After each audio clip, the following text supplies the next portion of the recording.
mga karanasang hango sa tunay na buhay, mga kaganapan na mayroong basihan.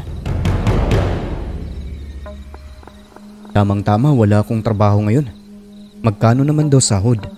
Pakyawan yun, mataas daw bigay. Bukas na natin ipagpatuloy. Baka makadistorbo tayo dito. Matigas ka ni Casio ha. Ako pa talaga kinalaban mo. Eto, puputulin natin ang ulo mo.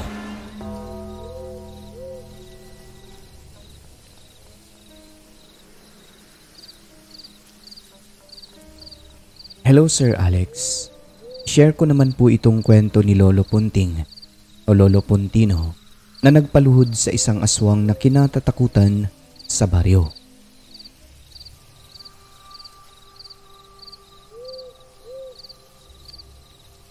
Si Lolo Punting ay magbubukid. Normal na taong naghahanap buhay para sa pamilya. Marami siyang anak, 11 ang bilang. Lahat ay napalaki ng ayos sa pamamagitan ng pagsasaka at pagkakarpentero.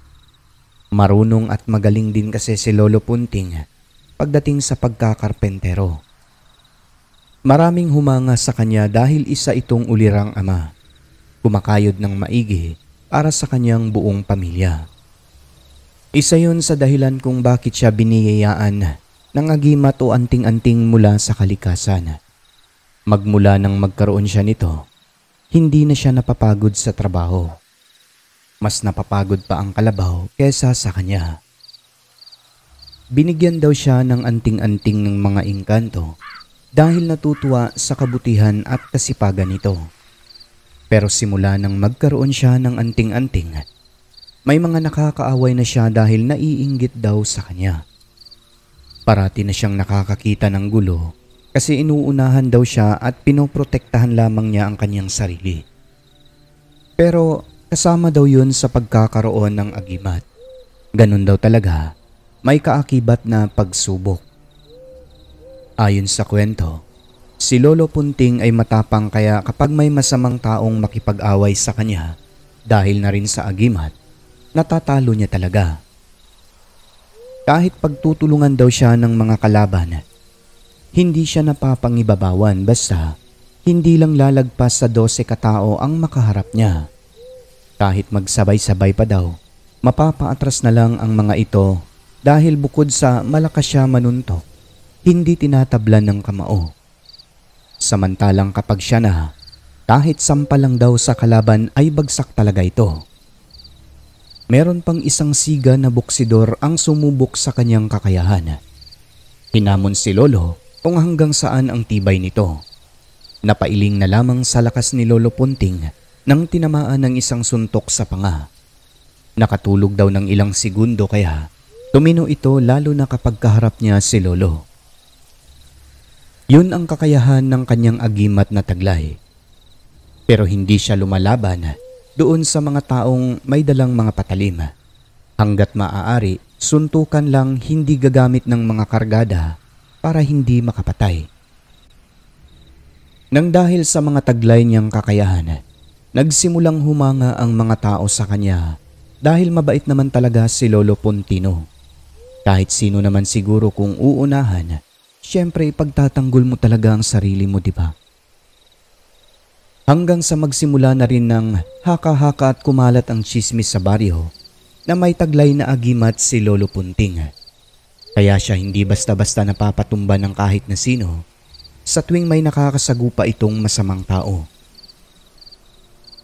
Pati mga taong pinaghihinalaang aswang sa lugar, naintriga na rin kay Lolo Puntino noon kung gaano kalakas ang tinataglay nitong agimat. Tama po ang narinig ninyo, sir. Sa lugar nila Lolo sa Iloilo, nagkalat noon ng mga aswang. Mayroon pa nga daw isang street doon na halos puro aswang ang nakatira. Pero hindi naman daw nananalo ng kapitbahay. Maliban na lang kung unahan mo sila. Si Lolo Puntino naman, sanay yun kaya hindi takot kahit magabihan pa sa pag-uwi. Wala rin namang aswang na makikialam doon kapag kabaryo lang nila unless kung may kasalanan ka sa kanila. Ngunit sa lugar na yon, May isang bantog na aswang na kinatatakutan ng magkakapitbahay. Lantaran umano yon, hindi natatakot malaman ng mga tao sa paligid na ganun siya at katunayan ay parang proud daw na aswang ito. Wala naman paki si Lolo Punting kahit gaano pa ka-proud na aswang yung tao na yon, basta wag lang pakialaman ang pamilya nila. Kahit sino pa aniya, kahit pinuno pa ng mga aswang ay hindi siya natatakot dahil wala namang kasalanan. At eto na nga po yung buod ng kwento. Isang araw daw, Sir Alex, isinama si Lolo ng kabaryo nila sa kabilang sitio dahil may ipapagawang bahay kubo, yung kubo na pwedeng matirhan.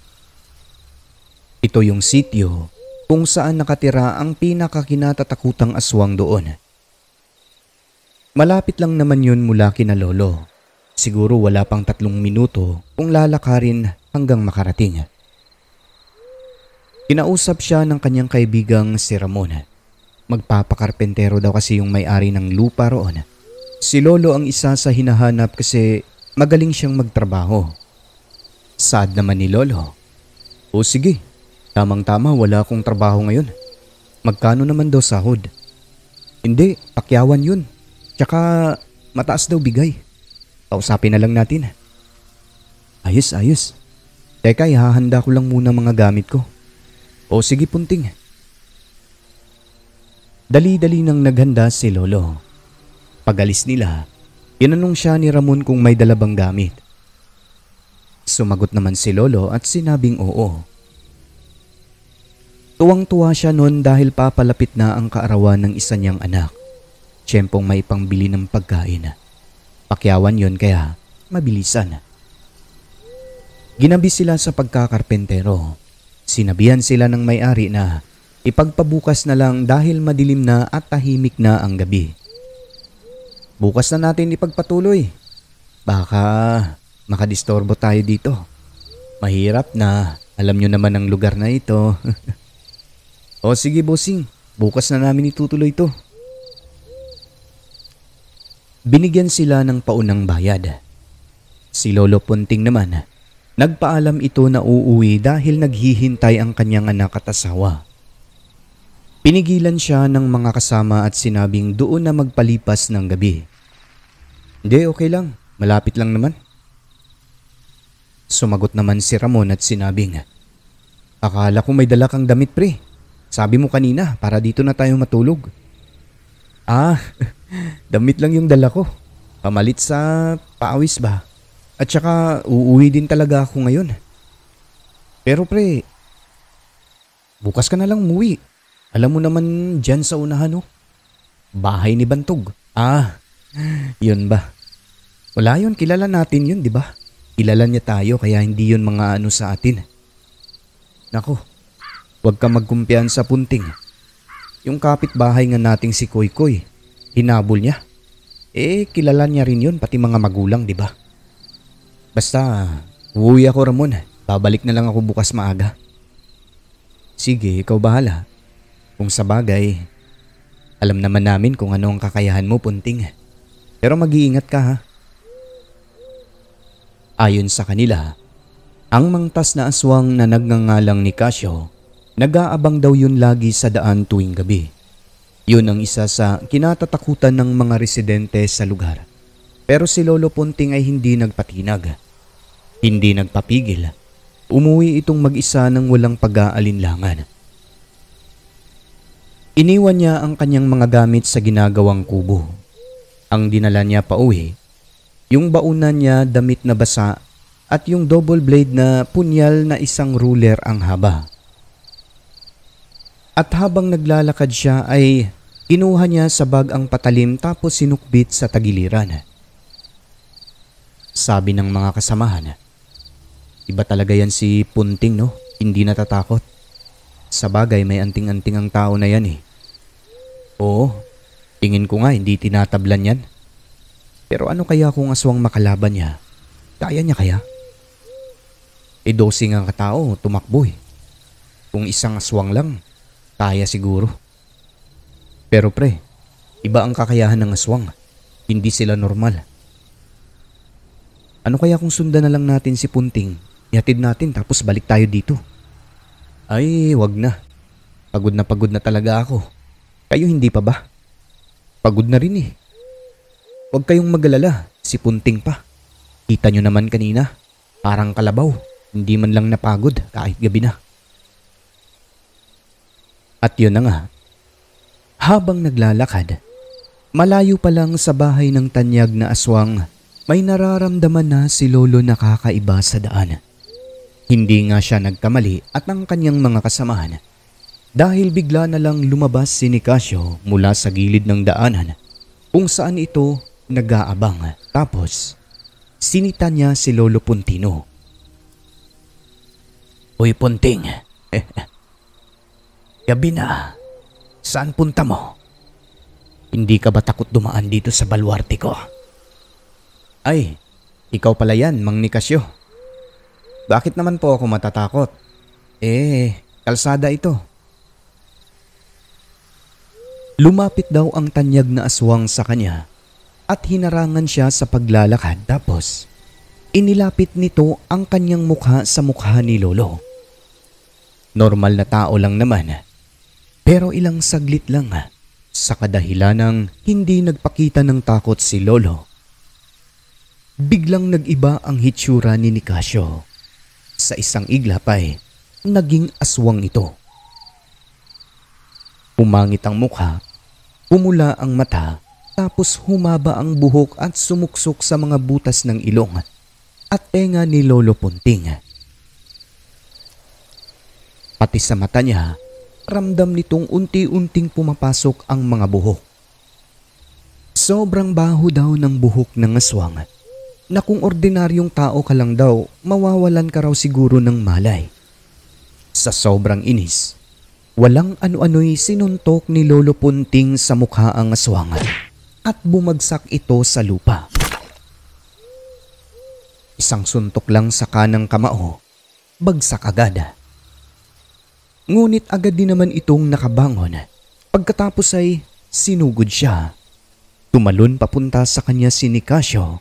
Maliksi daw ang kilos na halos hindi niya kita ang paglundag nito dahil na rin sa madilim ang bahagi ng daanan doon. Kaya nasakal siya, Sir Alex, at natumba rin sa lupa. Malakas sumakal ang aswang. Hindi niya basta-basta matatanggal ang pagkakasakal nito sa kanyang leeg dahil mahahaba umano ang daliri. Umaakman ng mga gat sa kanya, nakanganga, pero nahawakan ni Lolo Puntino ang buhok nito sa noo. Tinutulak niya para hindi siya makagat. Doon na binunot ni Lolo ang punyal sa kanyang tagiliran dahil wala umanong balak huminto ang aswang kahit na kinakausap na niya na magkakilala sila. Huwag manalo dahil magkabaryo lang. Subalit hindi nakinig, kaya wala siyang nagawa kundi protektahan ng sarili at igilin ng aswang gamit ang kanyang punyal habang nakahiga sa lupa. Ang aswang na nakasakay sa kanyang dibdib, walang ano-ano'y binaunan niya ng patalim sa tagiliran. Pero hindi umano ito nasaktan. Inulit niya pa ng ilang beses. Wala talaga kaya ang ginawa niya, sinaksak niya sa leeg. Dito na nasaktan ang nilalang. Kumakawala sa kanya kaso hindi niya binitawan ang buhok nito hanggang sa siya'y makatayo. Matigas ka, Nicasio, ha? Ako pa talaga kinalaban mo. Eto, puputulin natin ang ulo mo. Agad niyang pinahiga ang aswang sa lupa, hiniwa ang leeg at muntik nang maputol dahil nangangalahati na raw na nakabaon yung patalim. Sigaw daw ng sigaw ang aswang na huwag maawa ka, Punting, hindi ko na uulitin. Nangako umano ito pero ang boses ay hindi masyadong maintindihan dahil lumalabas na ang hangin sa lalamunan. Hanggang sa bigla na lang niyang nabitawan dahil yung buhok ay biglang kumawala sa kanyang pagkakahawak. Bumalik pala sa normal ang aswang kaya umiksi ang buhok nito. Madulas ang katawan kaya nakatakbo, sir, papunta sa malaking ilog kung saan ito madalas namamataang nag-aabang. Hinabol ni Lolo, ngunit hindi na niya naabutan dahil napakadilim ng papunta doon. Narinig lang niya, parang may tumatalon daw sa may tubig sa ilog. Sobrang nervyos umano ng aswang sapagkat naririnig niyang umiiyak daw ito sa unahan at nagmamakaawa. Sa inis naman ni Lolo, minura niya ng minura ito. Bumalik na siya at pagkadaan niya sa bahay ni Nicasio, pinagsipa-sipa niya ang pintuan at mga bintana hanggang sa masira. Mura siya ng mura at sinabing sa susunod ay susunugin na niya ang bahay nito.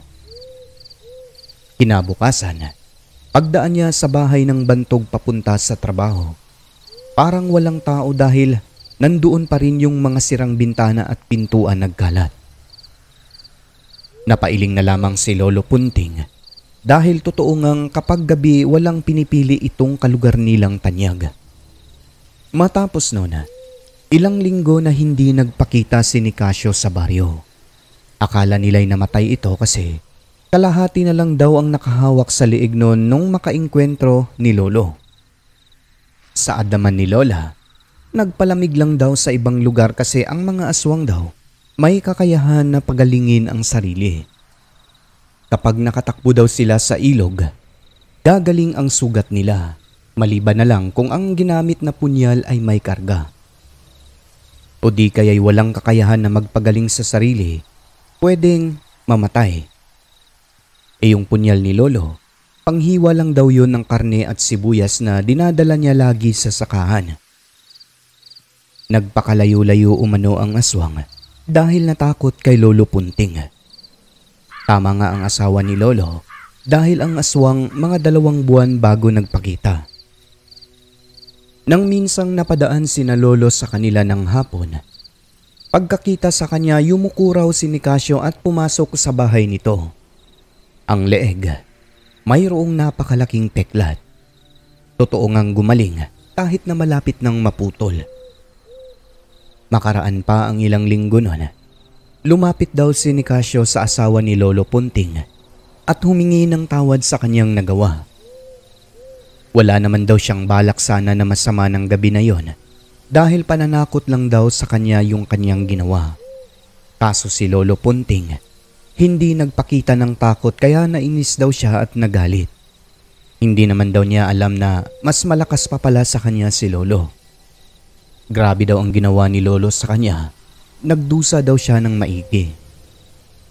Nang malaman ni Lolo ang paghingi nito ng tawad, sabi niya, hindi niya patatawarin si Nicasio kung hindi sa kanya humingi ng tawad. Bakit daw kay Lola sila yung nagkainkwentro? Pinapuntahan ni Lolo yung aswang at pinaabot na kung hindi siya luluhod, hindi patatawarin at papatayin pa pagka magkita sila ulit. Agad-agad Sir Alex sa maniwala kayo o hindi. Pinuntahan si Lolo sa sakahan ng bantog na aswang at lumuhod ito sa harap ng kanyang anak, asawa at kaibigan. Umiiyak daw ang aswang kahit na walang luha. Humingi ng tawad sa ginawa nito habang nakahawak sa pantalon ni Lolo. Hindi na raw niya gagawin yung mga ginawa niyang mag-abang sa mga tao at manakot sa baryo nila. Naawa naman si Lolo kasi nakikita niyang seryoso ang aswang sa sinasabi nito. Hindi naman daw yun luluhod ng ganon at iiyak kahit na walang luha. Kasi nga lumuhod ba naman kay Lolo sa harap ng ibang tao, di ba? Magmula nun sir, mas lalong naging sikat si Lolo sa baryo. Tinatatakutan siya ng mga aswang. Naging mabait si Nicario sa pamilya nila Lolo. Sa tuwing magkakasalubong sila, kumakaway daw sa kanila at ngumingiti. Yun bang nakikipagbati. Namatay na lang si Lolo sa katandaan. Yung aswang, buhay na buhay pa. Kahit wala na si Lolo, sikat na sikat pa rin siya sa baryo. Nanatili pa rin ang kanyang alaala at kwento sa mga tao dahil siya lang ang bukod tanging nakapagpaluhod sa bantog na aswang sa baryo.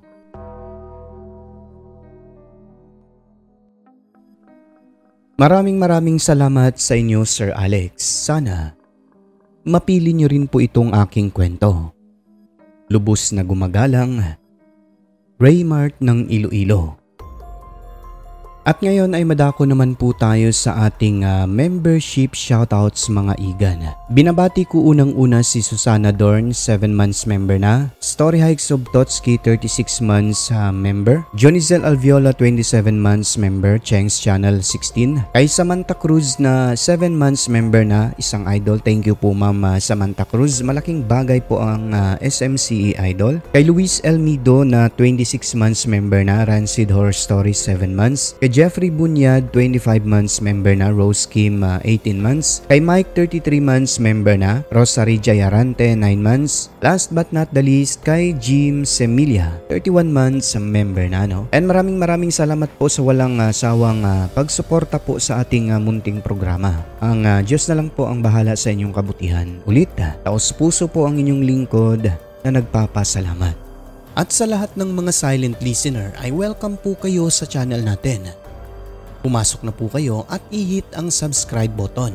Siyempre, huwag niyo hong kalimutan ang notification bell upang updated kayo sa mga bagot nakakasabik nating mga kwento. Muli po mga kaibigan, maraming salamat po sa mga suporta nyo. Huwag kalimutang tumawag sa taas. I love you.